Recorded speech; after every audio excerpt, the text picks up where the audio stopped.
Yo, my mills. Score. My name is Imani B. I'm Keven Famous, aka Dark to the Justice, and this is Question with A&E. And every time she see me, she just say my lifestyle's a movie. Spotlight been there for a while, but I just decided to open up the doors to people that need help and support. You get me? And Imani come on board and say, yeah man, that's the way. You get me? Spotlight now, it's an opportunity for people in the industry that do not have a platform to showcase their talent, their artistry. So with that now, with Spotlight you get studio production, you get a house of people that are all connected to God, love, unity. Right, right. You understand? You also get events where you perform regularly. It's the way you move your way. Y'all see me clean, y'all see me stylish, but mine not talk. It started with my grandma. I was in Jamaica, Grange. I went to church. She heard me sing on my veranda, singing tunes as Michael Jackson, Bill Withers, Ain't No Sunshine, all of them tunes there. So she forward and told me, yo, come on a Saturday, come down to the church. When I went down to the church first, she said, listen, I'll give you $200. Sing. You know, $200 back then for a little boy, yo!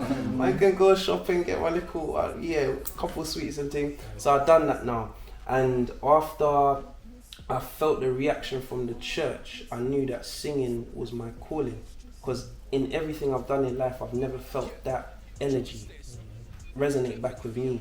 So that's my reason why I started singing.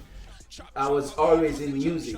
It's now that I'm more focused on music, I start to think about some things.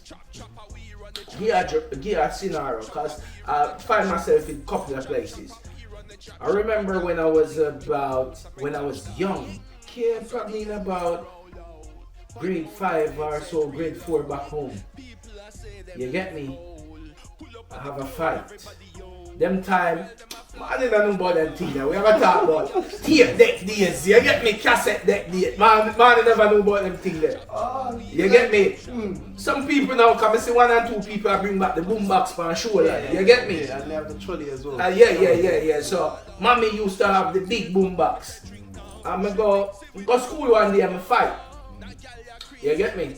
I'm a fight, I'm a realize when I come home now, mommy have our gospel. Because we all grew up in church and grew up on gospel. Mommy have our gospel cassette in the thing. And I just go press play. Because you can press play. You used to have a red button on that and red where you can press play. I press play and start DJ about the fight. You get me? So that was my first thing about it. But never realized all me know me get punishment for spoil up my gospel cassette. You get it? Mama, you know, said that me love you. Rastafari send peer love. Money. The word that comes to mind for me is versatility. So with my style, I don't want to have a ceiling to my type of Creative. I would say empire that I'm trying to build. I don't want to have a ceiling. I want to be limitless in terms of I can't be restricted. I hate being restricted as an artist. So with my style, I put myself in a category, and people ask me this question, as an R&B singer, R&B/dancehall singer, songwriter, producer. But don't be deceived by the fact I said R&B, dancehall. I've done house, I've done amapiano, I've done soul, I've done covers, I can do those stuff. However, why I do that is because the niche I'm focused on and the niche that's all around me is those type of dynamics when it comes to those type of artists that are around me. So that would be my artistic style. My music is positive energy.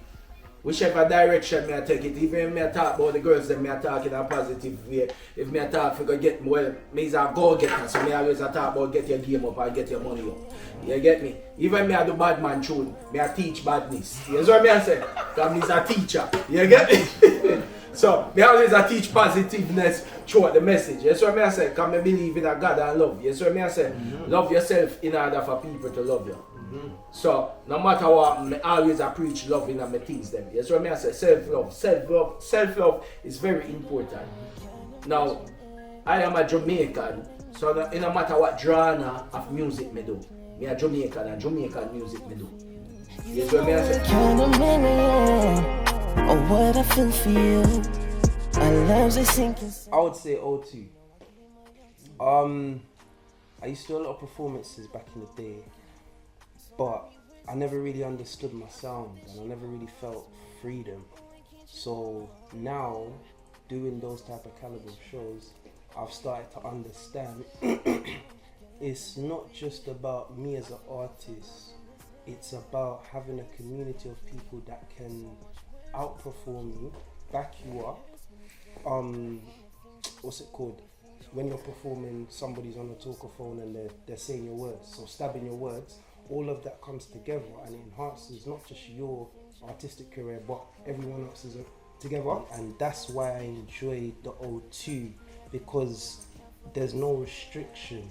And when I look amongst not just the people in the crowd but the people on stage, I can see, oh right, there's strength from all angles. Do you know what I mean? So I went into a shop one day, I went into a store one day and I was spitting lyrics.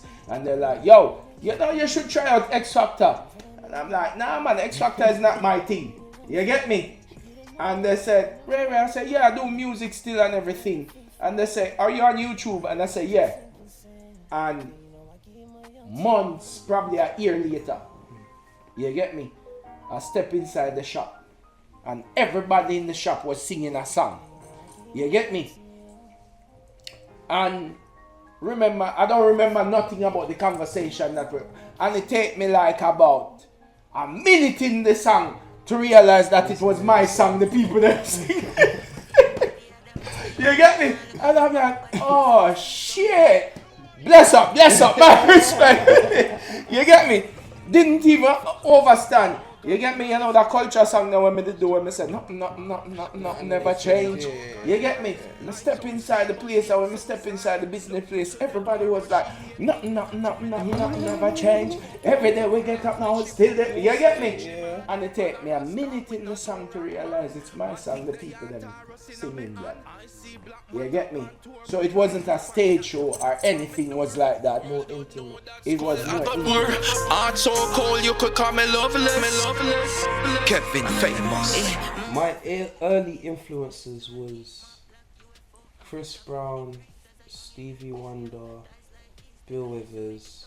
When it comes to the Jamaican culture, it was Jacure.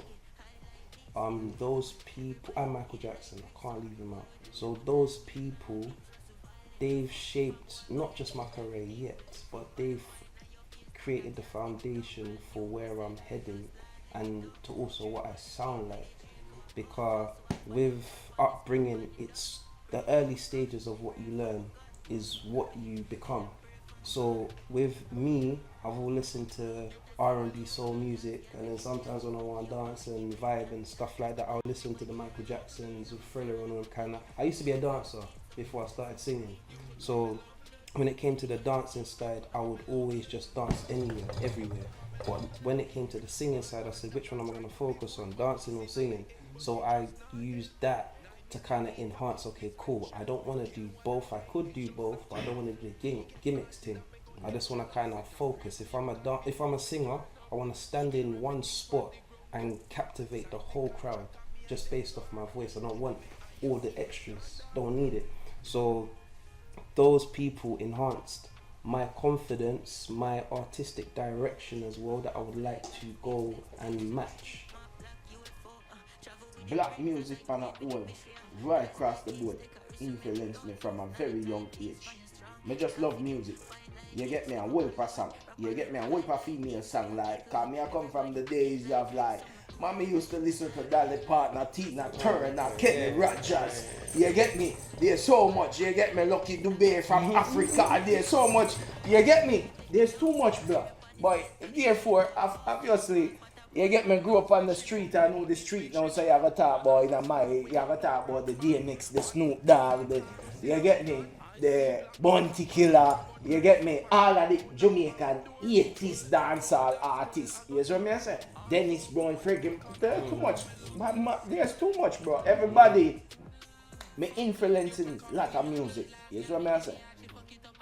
I come UK and boy, it's another thing. You get me?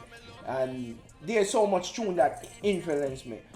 I love hip hop, dancehall, and reggae music. You get me? But I love also music like I arrive at UK and there's some music where I know and the grime scene and the garage scene. You get me? You see? There's some artists where there's so much artists that influence me and like I just love music. You get me? Don't look back and be so lost. Dancehall music, you know. People don't understand dancehall, you know. Dancehall is a place where we go to have fun. You get me? So Ska and all of those music, where she named there, we do my boy lollipop, set my heart on fire. But that's not dancehall no more. Huh? No, it's modern. It's as you say, evolution. Evolution. You get me? It's involved. It's grow.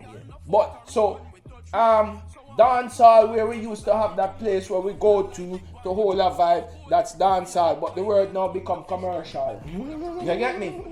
Everybody do it on a weekend. You get me? And it hit the international instead of just in a little room. Yeah. You get me? And some people would say bashment. Yeah. You get me? Cause dancehall is bashment. Yeah. For some people. You get me? And then some other people, it's reggae and a all, but people just categorize it. Evolution of dancehall now has changed. Yeah, cause it started from that rubber dub. Now it's literally dry humping in a corner. The evolution of it, that so many people do it, that people don't even realize that it's dancehall. These people are doing. The ingredients. The ingredients. Afrobeat, where Afrobeat influence off it. You get me? Reggaeton influence off of it. There's a whole genre influence of Shabarang, Dembow music. You get me? One got your overboard, fire, lightning and thunder for sure. Y'all no fault a road when we touch road. I never prepare for a performance. You get me? Music is just a part of me. I know I have a show to do, like me and Imani and Banchan and Ray Ray. So I just say I know I have a show to do. When is the show? And the show is the 10th, the show is the 14th. And I said, okay, all right. Imani would be like, yo, we need to do a rehearsal. I never go off rehearsal with me. That's why I just make sure every one of my song can go to any rhythm. That's it. I never prepare for a show. It's just when I reach to the scene and the venue and when I look at it, I said, okay, these people need to hear for God get them money, or them need to hear something about big up Father God. You see what I say? And then I just put it in the bracket and it just come along and it just work out to be beautiful. I love. You see what I say? Is I try to make sure that the day of my show, the days leading up to that, my voice is warm. I'm used to singing in fast tempos, so how I'll do that, I'll shout Kev and I'll say, yo, let's line up rehearsal. When I say rehearsal strictly for me. So with me artistically, I've been doing that for years, so in the studio, that's home, that's easy. When it comes to performance now, since I've been dancing, I had a certain stage presence, but now I'm learning how to adapt as a performer. So how can I captivate a crowd with my lyrics and the image that I'm portraying when I'm doing a song? That's my challenge, so that's where rehearsal comes in place. So what Kev said, when he knows he could put his song onto majority of instrumentals, He can tell you for free. I do not know what the hell he's talking about. It looks so impressive. I'm like, I need to learn this. Yo. So I think it was 2 weeks it took. And once it caught on, I can go in there. Trip. I just wanna be the one to make you feel right. Hey, wait! Who the hell is that? Is that Dreads? A$AP Rocky? Bruno Mars? Bob Marley? That's only two persons I think of. You didn't know that? Bro, I don't even know. That look like Kanye West to me. I'ma tell you, say, boy. No, what the f is that? Let me see now. You see me an Ice Cube. That's what that more look like. I don't even see that, bro. No, I don't see that, bro. I see Ice Cube. Messi. Next one. This Messi or not the next guy in a Messi in a girls who look like me. And you know, so definitely with that style, I don't know who that is. Me no know. Tell me who that is. I can't. One of the biggest rapper. I Drake that? Eh? So okay, I Drake that. Yeah. So me that look like some guy from down India. Yo! He talk about peace, but me don't remember his name. He talk about love. He talk about godly stuff. Who that? The only person look like to me is the brother from Karate Kid. Wait, Mahatma Gandhi. Perfect. You know what's mad? My guy. It was the Karate Kid person. I ain't gonna lie. Perfect. God, you get me? No offenses to the people out there. Or it's Vanilla Ice. Totally different race. Man, we run South Korea, one of them place there. North Korea, one of them place there. King Chung, but I don't know his name. King Chung, sit down there, you get me? But I know say the brother that we run out of North Korea. Yeah, to me the for a musical journey, me just think about Vanilla Ice. But when I look on him again, I see a King Chung, where one name from over North Korea. You see what I say? I can hide how I'm feeling right now. All on me. Girl, when you whine, you feel whine slowly. Body to body, put it all on me. She whispers she's a freak, I told her, baby, show me. Move your body, girl. I wanna see your body go up and down around, just like a merry-go. Yeah. Put it all on me. Money, baby.